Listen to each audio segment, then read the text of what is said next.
Okay guys, so here we are yet again. Before I get into the rings and everything, Josh, you left a comment on the last Geo video I did about the rod bearings. This is what they look like.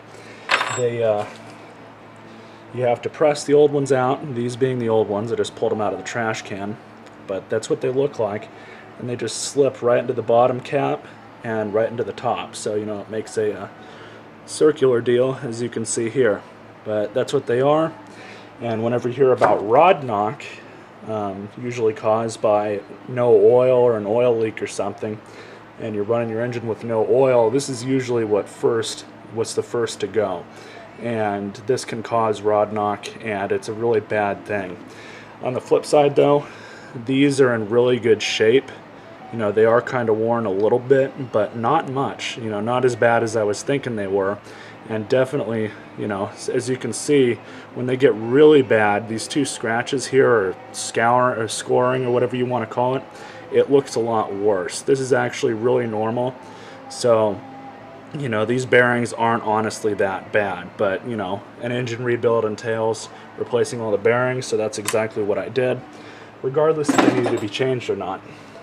That's just, being a good mechanic, or whatever you want to call it. And what you've got here is I just re-ringed this piston. This is the #1 piston and connecting rod. It goes into the #1 cylinder. And as I said before in another video, the Mickey Mouse ears are pointing the right way, as they should be. And before I get too into talking about this one, I'll just have you guys take a look at it, what the end result looks like. And I'll show you how to ring your pistons. When I was in A&P school, otherwise known as airframe and power plant, that's my aviation license, what it's called. Basically, it's pretty much the same thing when we rebuilt our engines. They were just a glorified Volkswagen motor. I believe they were Lycoming or Continental 0200s. I can't remember which one. They were both owned by each other at one point. But what I just put on here is your oil compression ring. This one, or oil control ring rather, this one is really easy to get on. And there's two smaller rings that go on top of it and on bottom of it, and that's what these are right here. And when I say small, I do mean small. These things are really tiny, and honestly, ringing your pistons is a really easy job. Just the only thing you got to watch out for is breaking them, because that's very easy to do. So if anyone is ever in the position where they got to re-ring their pistons, do not rush through it. Trust me, do not rush through it, or else you're going to break a ring, and then you're going to have to go buy a whole new set of them. And I was lucky and got these for cheap with that rebuild kit off of eBay. But if I broke one of these, let's say right now or something, I'd have to go run to AutoZone and pay $90 for a new set of rings. And that's just for one ring that I broke. So you can see what I'm saying when you want to be really careful with doing this type of stuff. Sometimes they go on really easy, sometimes they don't. Sometimes you really gotta, be really careful on what you're doing with them, because they are very easy to break. This one's going right below the oil control ring. And as you can see, I'm taking my time when I'm doing this. Ringing a piston can be frustrating, because sometimes, the oil control ring, as you can see right now, it just doesn't want to stay where it is. So you kind of got to hold it in and work with it in order to get your ring on the right way. The other thing about engine rebuilds is rings and bearings are usually what goes bad. So when people talk about, engine rebuilds, that's usually what they mean. But as you can see, I got this one on just fine. Now I'm going to put the top one on that goes to the top of the oil control ring. And I'll get to the gaps in a minute. As you can see, there are gaps in them. One thing you might be wondering is, what do I do with the gaps? The gaps in these things need to be what's called staggered, and that's because they're compression rings. Even the smallest bit of a gap, let's say if I was to re-ring this thing, get all that lined up, and all these gaps in these rings were going down the same pane here, that would affect your compression, because that would be a way for the air or what have you to get through there, and your compression would suffer a little bit for it. It might not happen straight off, but once they get broken in, you will start to notice it. So that's why, you know, mechanics stagger their rings, because it really negates that effect. Now on to the second one. Your second ring here and the one that goes on top are both labeled. What part of it goes on the top? I don't know if you guys can see that very well, but it says top right here.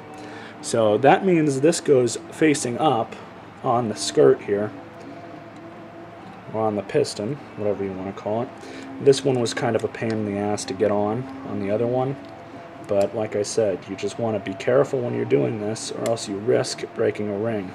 This is why you need a ring compressor when you go and install your pistons. This is exactly why, because as you can see, that's a lot of clearance, right? Or not a lot of clearance, but you know, that's poking out a lot. And you can't really just push that down by hand. You actually have to get a ring compressor. Thankfully, O'Reilly's and AutoZone and a couple other shops, I think Napa does, but they loan you the tools. However, a ring compressor isn't all that expensive. So let's go ahead and get the number 1 ring in. By the way, this isn't beer, it's coffee. All the coffee mugs were dirty.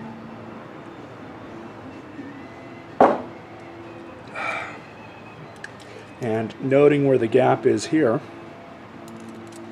I'm just going to place the gap on in the other direction.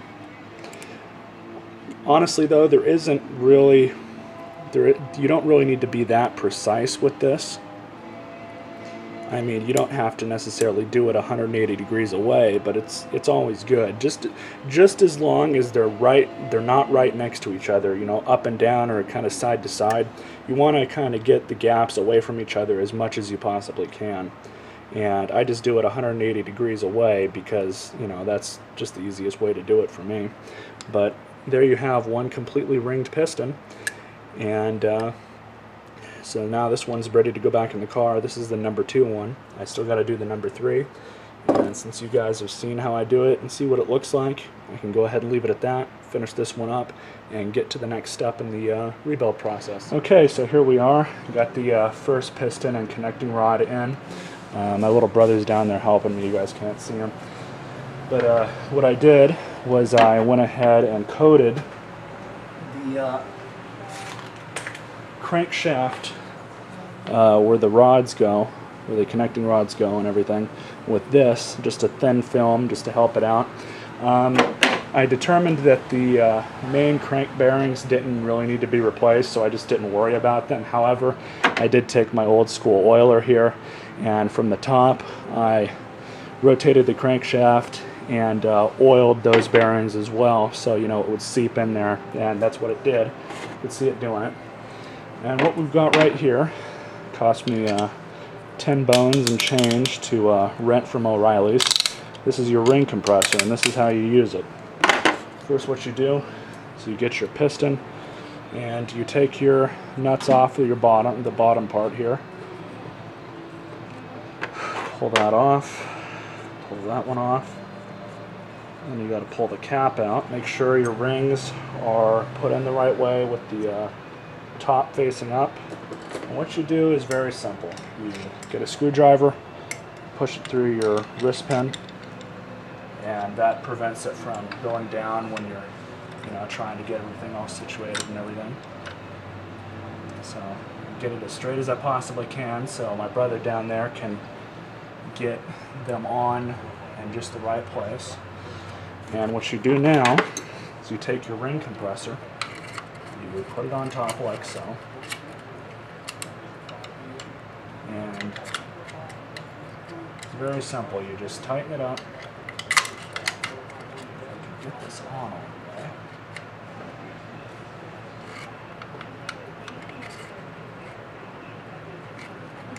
You just tighten it up so it compresses your rings.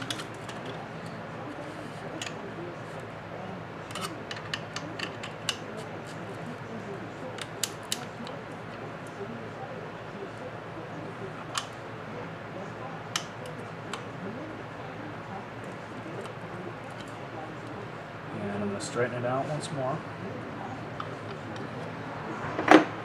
Remove the screwdriver and start pounding it in with the back of the hammer.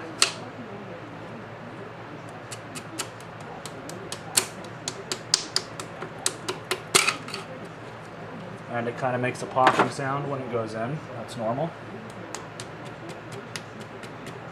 Okay, dude, get ready down there. Yeah. You have your fingers on it yet? Sí, señor.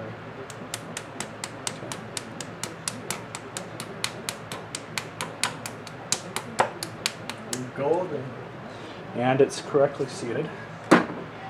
So now I just got to get at the bottom here and put our cap and nuts on. So there you go. Okay guys, so this is progress I've made so far. Got them all in.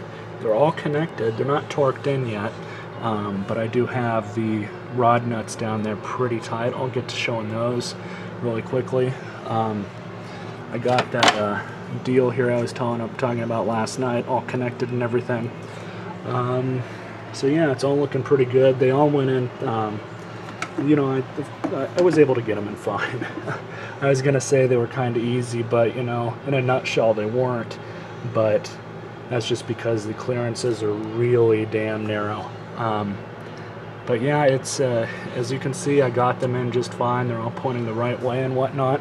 And let me show you the underside. Here's the dealio right there. Show you guys what I did down below. Get my light. Okay, so what I did was I got all the rod caps all connected and everything. Can you guys see the third one? There it is, right in here. It's actually it's up there. Apologize. Yeah, I got everything in. The crank bearings I didn't remove. However, I did oil them because I was going to be moving this thing around a lot, which I have been doing. I also put the assembly lube around the crank journals, I guess you could call them, and got the connecting rod caps on and everything, so everything's looking good. Now what I've got to do is start cleaning the oil pan area right here, and I'm going to have to re-RTV this thing up, and I'm going to have to take a pick and, you know, clean all the old RTV out of the bolt holes and whatnot. Shouldn't be that hard, difficult, but clip back in when I do. Okay guys, so before I get to doing that, I'm torquing down the connecting rod nuts to 26 foot-pounds, and there we go. As you can see right there, I got the first one done right here. Got my trusty torque wrench, and let's get going. I'm just going to do one or two of these just to show you guys, you know, what is what.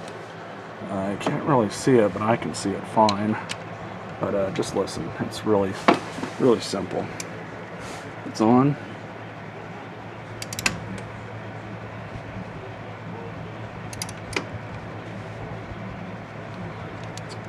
Drive down the other one really quickly.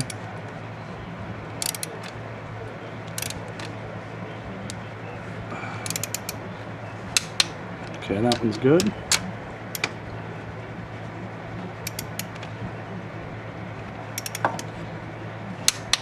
And that one's good. So that's all there is to it, using a torque wrench. It's the first, you know, real time I've actually tried to use this thing. I've had it for, geez, probably about 2 years now, and that's the first real job it's ever done. I got that one year for Christmas with plans and hopes on using it in my field, but it turns out the company supplies all our torque wrenches anyway, so it'll do just for this. But like I said, torques it down to 26 foot-pounds, and I'm going to get the other one here done, and you know, then we'll get on our way with something else.